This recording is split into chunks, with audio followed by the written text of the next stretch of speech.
தமிழகத்தின் நெல்லூரில் பிறந்து இந்தியாவின் ஒப்பற்ற தலைவருள் ஒருவராக உயர்ந்து தவிர்க்க முடியாத அரசியல் ஆளுமையாக உருவெடுத்து தற்போது தலைமை சிறப்புரை ஆற்ற இருக்கும் மேதகு முன்னாள் துணை குடியரசுத் தலைவர் திரு வெங்கையா நாயுடு பற்றிய ஓரிரு வரிகள். Our esteemed chief guests, ladies and gentlemen, my dear students, my SAA family members. Today is a milestone of 2 decades and I am proudly wishing you all a great day and my regards. It's a privilege and a great honor to introduce our Honorable former Vice President of India, Shri Venkaiah Naidu, a leader who has dedicated his life in serving the nation with passion and integrity. Tracing his initial journey, graduated as a lawyer from Andhra University, his political interest began from a very young age in college, as he was the Students' Union President of VR College in 1971. He served as the 13th Vice President of India and served as the Chairman of Rajya Sabha. His wisdom and leadership played a pivotal role in upholding the dignity of office and strengthening democratic process. Known for his powerful oratory skills, he has consistently championed for the voices and causes of our farmers and for the development of backward areas. Having held various important organizational positions at both state and national levels, he was elected to the Rajya Sabha from Karnataka in 1998 and subsequently re-elected in 2004 and 2010. A true advocate for our linguistic unity, he took the initiative to master Hindi and addressed public rallies across northern India. Following the National Democratic Alliance victory, he was appointed the Union Cabinet Minister for Rural Development during former Prime Minister Shri Atal Bihari Vajpayee's government rule. His tenure was marked by many reformer rural areas with introduction of landmark initiatives like Pradhan Mantri Gram Sadak Yojana, which aimed to transform rural infrastructure. He has been a prominent political leader for many years, known for his deep commitment to public service. Before becoming Vice President, he has held several key positions in Government of India, including Union Minister of Urban Development and Housing, Rural Development and Parliamentary Affairs. He also served as the President of UN Habitat, representing our nation on global platform. His efforts in these roles have left a lasting impact on India's development. Adding one more to many of his achievements, Honorable Shri M. Venkaiah Naidu conferred doctorate for contribution in rule of law, democracy and sustainable development by University of Peace. He is also a strong advocate for our Indian culture, heritage and languages. His inspiring journey from humble beginnings to one of his highest office in the country teaches the value of hard work, dedication and service to society. Please join me in giving a warm welcome to our honorable chief guest, Shri M. Venkaiah Naidu, to give few words to us.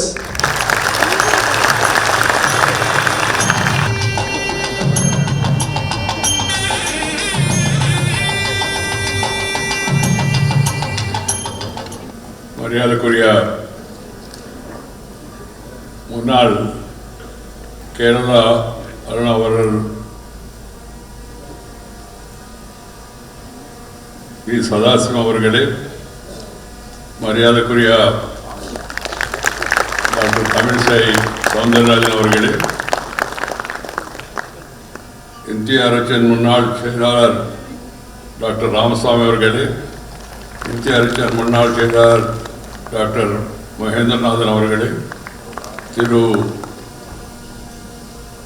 Dogra முன்னாள் DGP, Shankar IAS கல்விக் கோட்டையின் நிர்வாக இயக்குனர் doctor Vaishnavi, நிர்வாக வங்கிக்காரன் doctor தீன்தயாளி, அனைவருக்கும் வணக்கம்.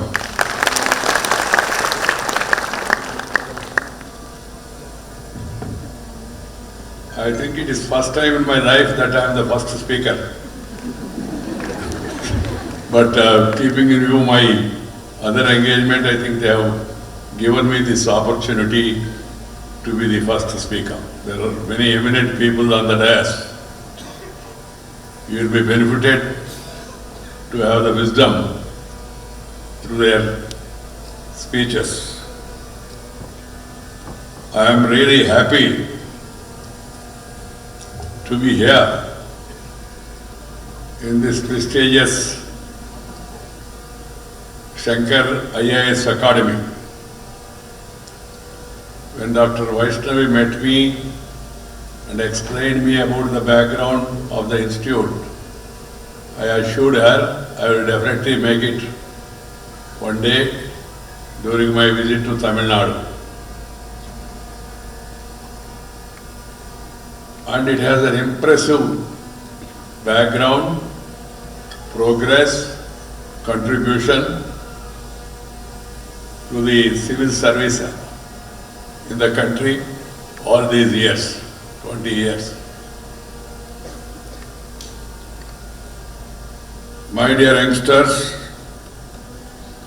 I am very happy to know the presentation and also the information given to me that this academy has emerged as a catalyst making this challenging journey more accessible to the aspirants across India. I am told that the academy has empowered many individuals. You also saw the presentation and the contribution made by the academy. I would like to first compliment the academy for this wonderful education initiative and preparing the future civil servants for the country. Civil servants play a central role in governance and development of a nation. Therefore, the first Home Minister of India, Shri Sardar Vallabhbhai Patel, the Iron Man of India, rightly described our civil service as the steel frame of our country. Civil servants are the backbone of any democratic government, executing policies. Politicians, legislators, parliamentarians, and officers, they formulate and they pass and then present to the nation various policies and programs and also welfare measures.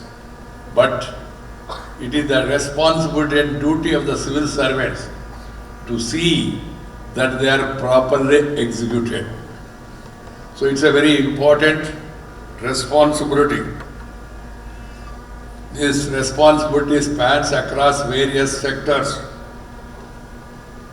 in the country, being health, education, agriculture, law and order, social welfare, industries, and infrastructure.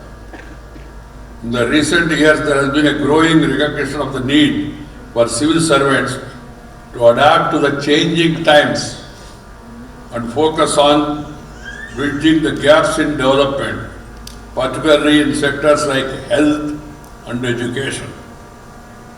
A lot of people, a lot of governments now are giving a lot of things free, freebies. I am totally against the freebies. With all my experience in public life, as a legislator, as a parliamentarian, as a minister, and then as vice president, I have realized these freebies are not going to help the people at all. They will make them lazy. Once they become lazy, they will become crazy also. This has to be understood by one and all. But I am in favor of giving free education, free health and free education. These are the two things that are required. If the government, the day any government, here or there, if they sincerely implement these two, education and health, you will be empowering the nation. You will be strengthening the nation. And you will be really preparing for a future generation which is capable of really making the country strong. This is my advice. I have chosen this forum not only for your sake, for the sake of the people across the country, that this is an important thing now. And secondly, this civil service, politics, health and education and civil service, they used to be called as a mission. Mission for the nation, without expecting commission or giving a remission or doing any omission. Passion for the nation. That is what is required. Passion for the nation. Nation means people. People across the country, from all walks of life, irrespective of caste, creed, sex, religion and region. We are all Indians. And all the Indians has to be served. And particularly the downtrodden. The people who are living below poverty line, their welfare, their upliftment should be uppermost in the minds of civil servants. This is my advice to the civil servants. And secondly, the government policies, they have to be implemented in an effective manner. Programs may be good, policies may be good. If the implementation is bad, then it doesn't serve any purpose. And the government also will become unpopular. So the last and delivery, reaching out to the people, that is more important. Of course, now we have technology, a lot of new ideas have come. The Prime Minister has given a 3-line advice. He said reform, perform and transform. Transformation for the sake of the nation.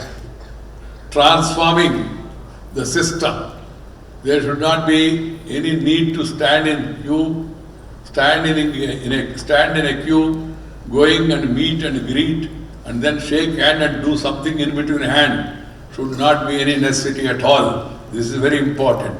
That's why new ideas, new programs have come. You have seen the direct benefit transfer, scholarship, pension, and many of the other, whatever government decides, they should be directly transferred to the people. It is the duty of the civil servants to see that it reaches the targeted people. That is very important, and it should not be allowed to deviate or dilute or distort the government's good intentions. This is my another advice. My dear youngsters who are all going through this training, pay attention. Try to learn as much as you can. Various issues. We are a vast country. We have a lot of problems also. So we should really try to understand the country first and the problems next. And then during the course I was saying that we must ask questions. This is what is required. Questions. That's why I advise to the parliamentarians also to utilize the question hour properly.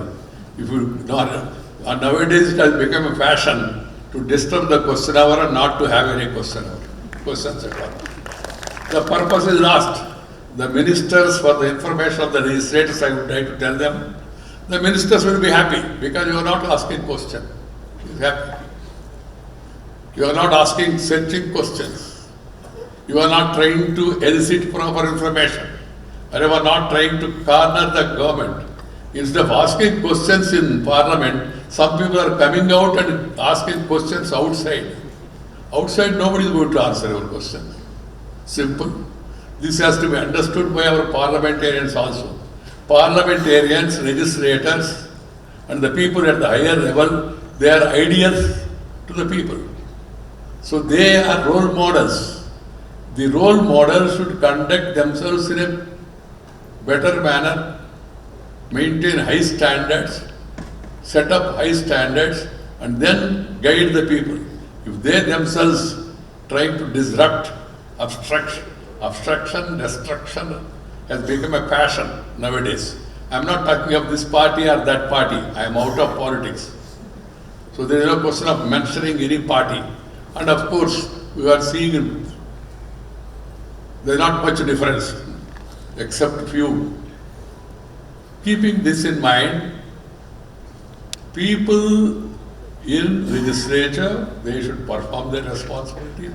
People in civil service, they should perform their responsibility for the betterment of the nation. Another point I want to make is the country is moving forward. Once upon a time, India was known as a Visva Guru. Students from across the globe, they used to come to India and study in Nalanda and Takshashila. Centers of learning and excellence. Foreign students also used to come. It is not that we are boasting about our country. Pahian, Yuan Song, the Chinese historians, they came, they also wrote about it. Unfortunately, afterwards our history has been distorted. We were told that Alexander the Great and also Robert Clive the Great, Alexander the Great, history being taught to the students. But not Veerapandya Kattabomman, but not Alluri Sitaramraju, but not Jhansi Lakshmibai. So this distortion also has to go. I am happy that the new education policy brings a lot of changes and gives proper direction in the interest of the nation. And another thing is that the people who are aspiring to be civil servants, they must try to learn as many languages as possible. As many languages as possible. What I suggest is first mother tongue, later brother tongue, afterwards any other tongue. This has to be focused. When I was addressing a meeting in interior Tamil Nadu, one boy told me, sir, Hindi is being imposed, forced on us. I said, I am against imposition. The children, they started clapping. And I said, I am against imposition. Against imposition. I told them there should not be any imposition. Second point I told them is there should not be any opposition. That is my proposition. It should be your position also. I have my own experience. I am from Nellore. We were slightly influenced by Tamil Nadu, and we have a special liking for Tamil Nadu also.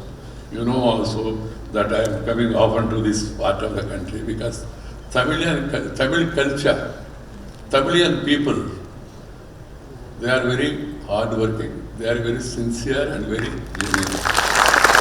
So I have a special liking for Tamil Nadu.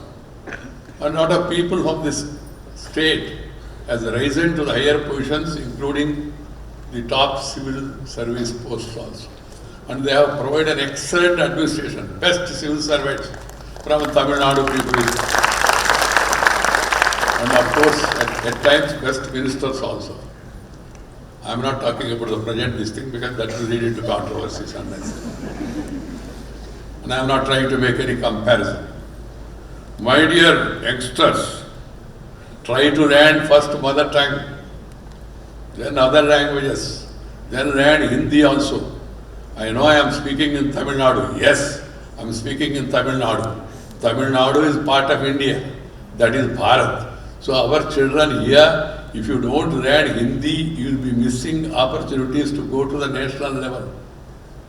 National level. I have not studied Hindi properly during my childhood because of the influence.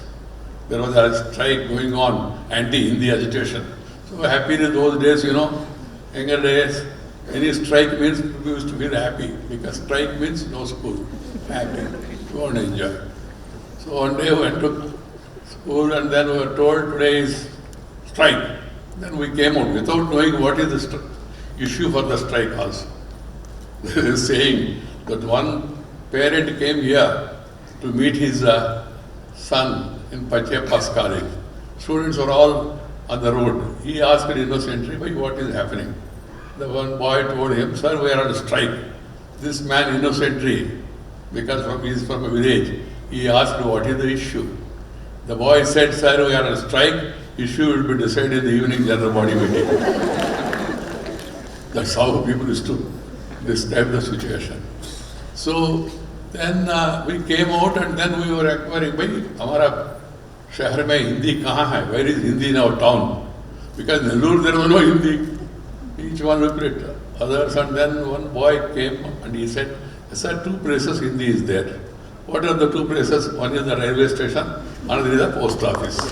We got divided into two batches and went and then put thought there.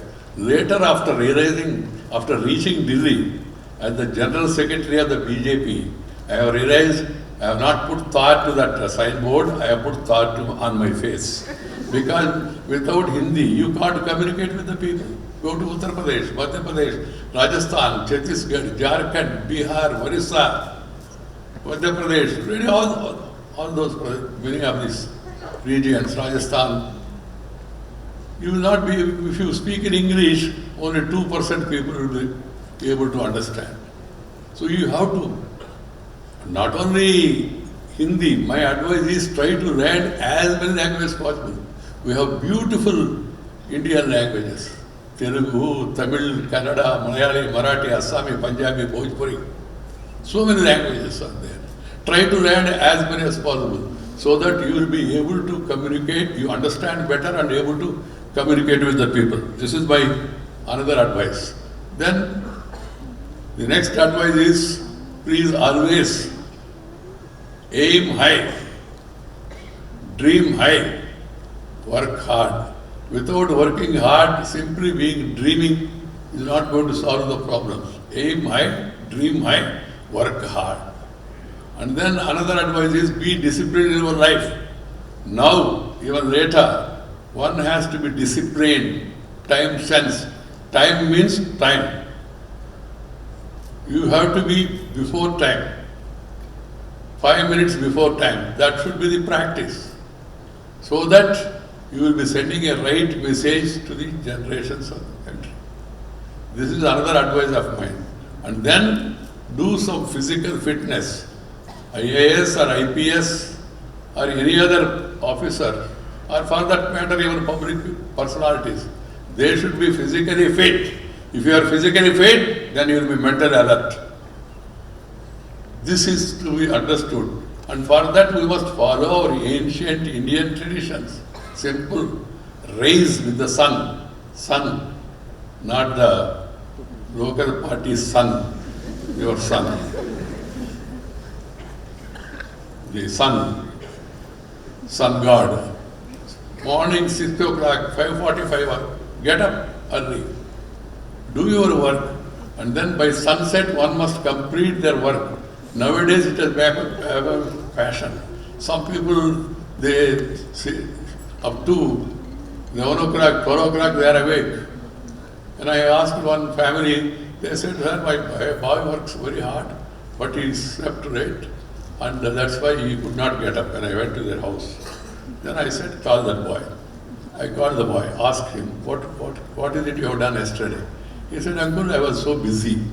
I said, for my sake, for my understanding, please write down. I am giving a paper, one paper, full paper, what you have done yesterday, since morning. So he wrote promptly and gave back the paper to me. He said, morning, 6:30, I was busy. 7:30, I was busy. 8:30, I was busy. He was busy up to 11:30 in the night. What is busy? He didn't even explain because he was not busy. This is the busy. And another problem is this electronic gadgets. They are of much use. But if you use them excessively, you will become a prisoner. And it will create problems. And it will disturb your mind. Peace is prerequisite for progress and hard work. If peace is there, then you can progress. If there is no peace, there will not be any attention. And you will not be able to have any retention. And you will be doing only pretension. This has to be understood by all. So be peaceful. Be purposeful. Have positive attitude. Positive, it is very good. Except during Corona, positive is a very positive word, good word. During Corona, of course, positive means it was negative for the people. So please always have a positive attitude. That will really help you. And the last point, I don't want to take much of your time, there are actually senior readers. The last point I would like to tell you is, the country is moving forward. India is being once again recognized and respected worldwide. And various fields in the world, in the international community, our Indians are leading.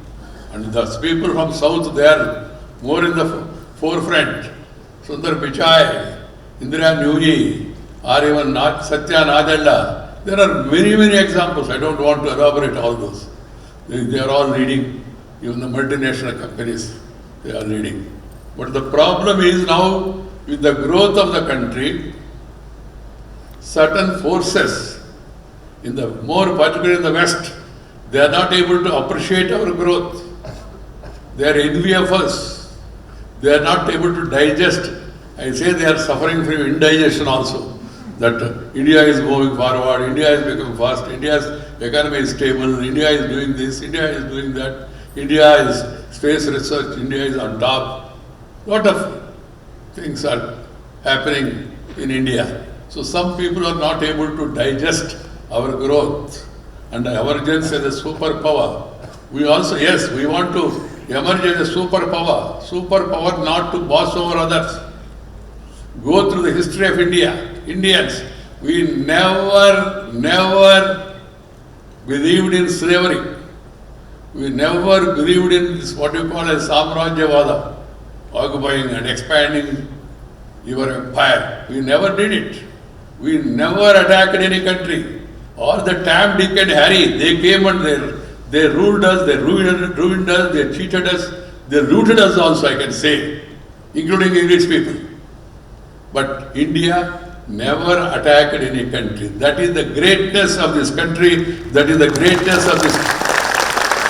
Yes, we want to become a superpower to give knowledge to others. We believe in Vasudhaika Kutumbakam.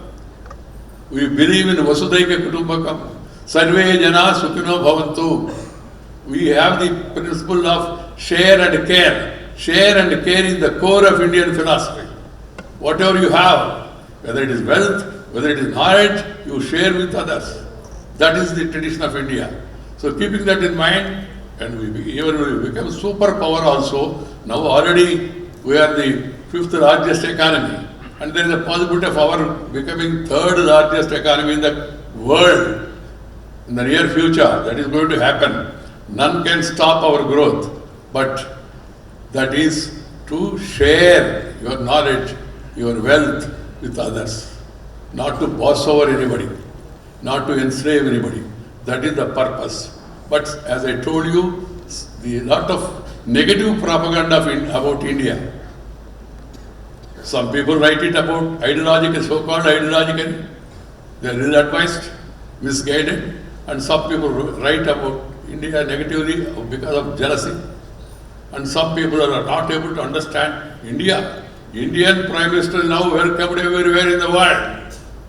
Our Indian Prime Minister is able to shake hands with the different heads of the different countries. You are seeing how the response is worldwide. And a recent survey also indicates the Indian Prime Minister is around 60 to 70%. American President is around 35%. I am not mentioning about individuals' names at all because I don't want to get into politics. The country, Prime Minister is Prime Minister of the country. He represents India. India means all of us. So please take care of this, and that we can sustain this in spite of negative campaign if you work hard, if you work sincerely, if you work honest. Honesty is very much required. Corruption should not be allowed, otherwise it will be an eruption.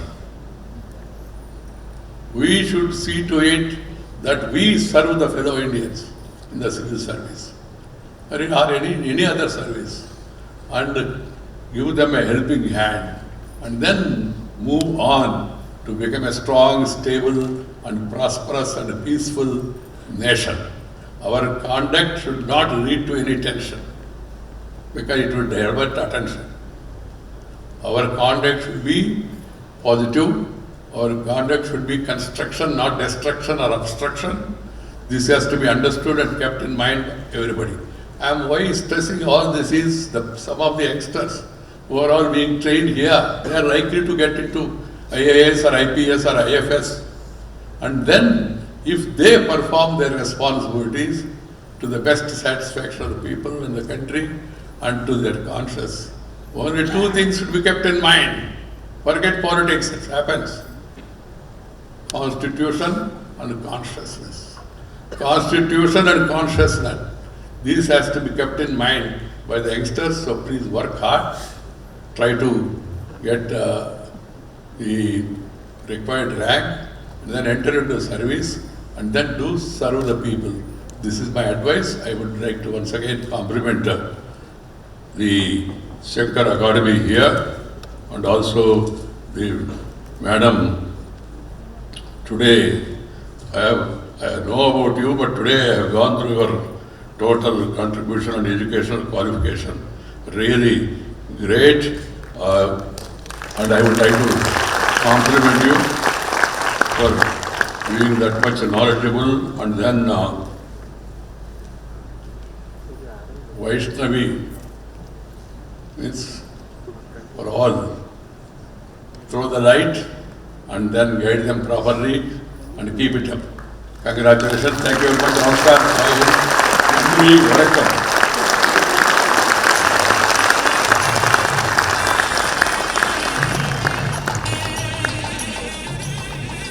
You have again proved that you are a visionary. As we listen to your speech, we promise that we will build bureaucracy with transparency and literacy, accuracy to serve the democracy. We will make them to fight the superstition and to win the competition to serve as per the Constitution and serve the nation. Thank you so much, sir. Thank you, sir, for your kind words. Thank you, sir, for proving us the kindest of all is the strongest of all.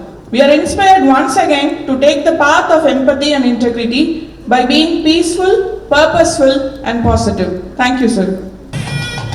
சிறப்பு விருந்தினர் விடைபெறுவதால் அனைவரும் எழுந்து நின்று மரியாதை செய்யுமாறு அன்புடன் அழைக்கிறோம்.